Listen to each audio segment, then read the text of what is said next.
So tonight I'm in the garage working on just kind of polishing up this crank. I originally didn't plan on going this far down in this motor. However, just a quick summary what happened. I was originally planning on using a motor like this because I thought it would be fine. These motors typically go high mileage, and it probably would have. I probably actually didn't need to go this deep into it, but sometimes I just get curious and I start kind of digging in just to kind of see what's all going on. So just a short summary. I bought the motor from a running Blazer. It was running, it wasn't making any noises. This didn't knock or have low oil pressure or anything like that.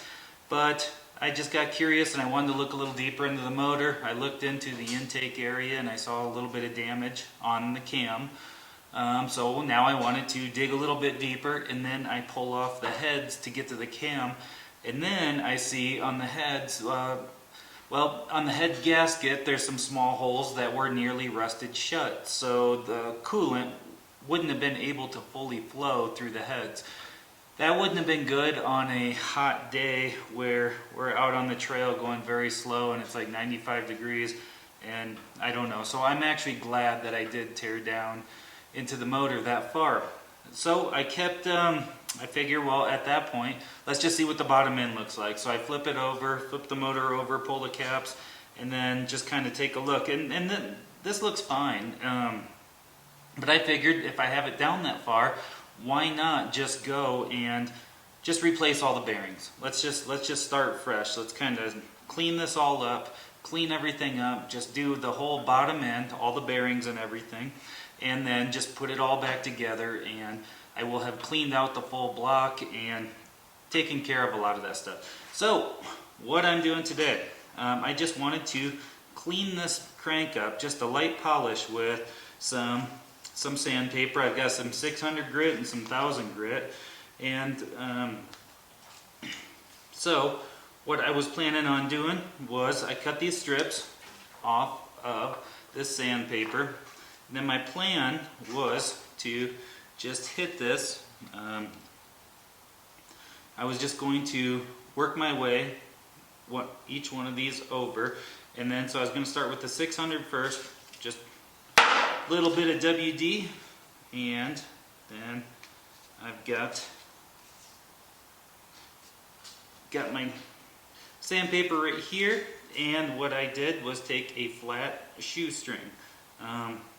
And I'm going to wrap it around it, and then just do a light sand on here, just to take off any of the ridges that may be on those score marks, or from those score marks.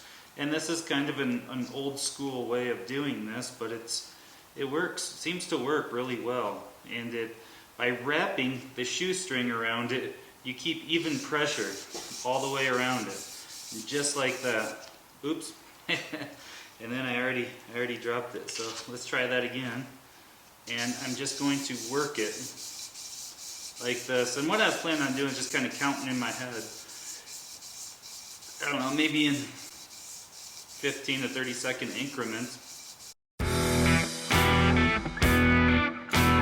so I don't take too much off there. And I've got a rag here. It leaves behind just kind of the real light material, and already right there it's really kind of smooth things down. Then what I'll do next, I just want to do that kind of going down across, just to take any high spots, and I want to do that going across, and then next I will then switch to the 1000. So I'll take the 1000 grit and same thing, a little bit of WD-40, wrap it around, and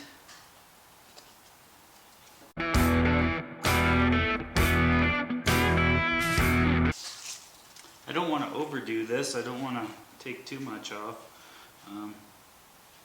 And then I'm going to check my tolerances before when I torque the caps down, just to make sure everything's all good. But already I can see, I mean, it just looks so smooth. And then what I wanted to do as a final kind of step was actually to polish it and see if I could get a mirror type finish on each of these journals. So we'll see. We'll see how clean we can get all of these guys and how nice and shined up we can get them, so that we just kind of have that peace of mind when putting it all back together. I feel better having torn it all apart and kind of going through it just to see what kind of shape everything's in. So anyway, I'm going to keep working down these just in that same fashion and see how clean I can get these. Then I also want to try to polish them as well, just a final hand polish to see just how clean I can get them. My plan is to buff some of these lighter scratches. These are real light, kind of scoring, just from a little piece of dirt or whatever, kind of going through the oil. But my plan is to lightly sand all these out and get as smooth of a finish as I can.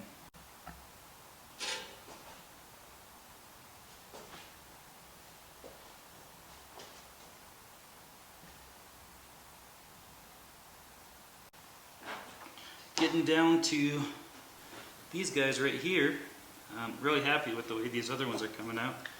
So I'm going to, oops, be careful there. I'm going to cut a little bit wider piece. All right, let's see.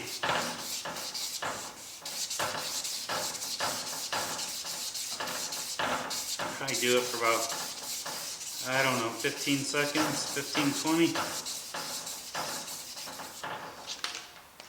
Well, let's see what that looks like.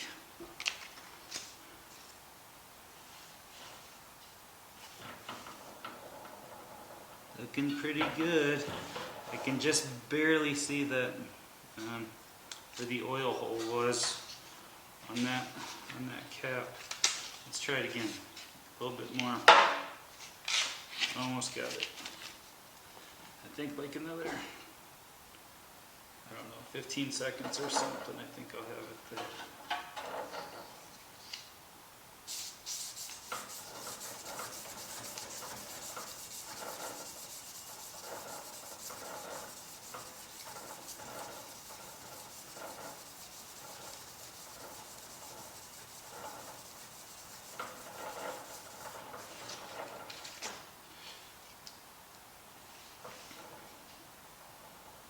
Oh wow, yeah, that looks really good. Smooth.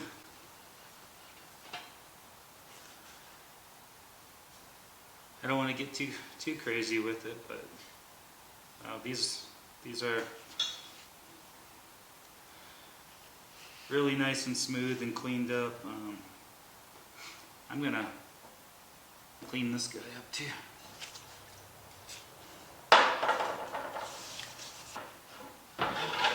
So this is the end where the rear main seal goes, and I'm not going to get too carried away with that one, but you can see where the seal rides. It hasn't left an indent, hasn't worn into it or anything.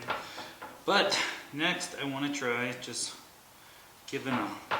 double checking all these, just looking at them all real close, making sure everything looks good. And anyway, I wanted to try a polish, just see if I could get a mirror shine. So I've been taking a little bit of polish and just working my way across all these, and they're looking pretty good, looking really smooth, and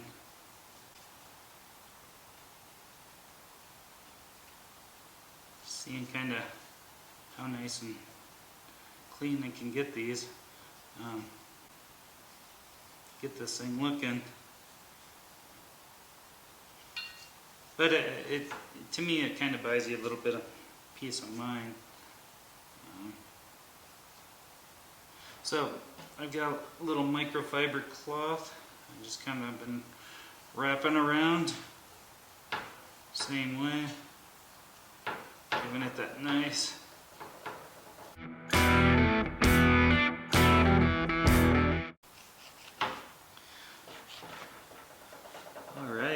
thing's looking, it's looking pretty clean, looking pretty good, looking pretty smooth. I can't feel any kind of ridges or anything anywhere. This one really didn't have any, but it just really kind of cleaned everything up and smoothed it all out. So I have a really nice smooth surface for those new bearings. It's got to be real careful putting it all back in, and making sure not to nick it when I put the pistons back in. But anyway, just kind of cleaning this thing up, getting ready for the next step. You got to finish cleaning that block out, get it all cleaned out, get it all flushed out, and then hopefully here soon all the new bearings and stuff will be here so that I can start putting this all back together. And I want to put it all back together, take my time, put it all back together, making sure that I've hit every torque spec accurately and I'm following all the proper procedures. Get it all back together and then get this motor all buttoned back up, because I can't start any of my metal work until this thing's all put together. I don't like having an open motor and then all of a sudden start welding, grinding, and cutting, and things like that. I want to get this all buttoned back up, get it all put back together and cleaned up, so that I can cover it all up and have it all sealed up so I can start actually doing some of the real fab work that I'm looking forward to. So just trying to get this thing all wrapped up. So I'll just keep chipping away.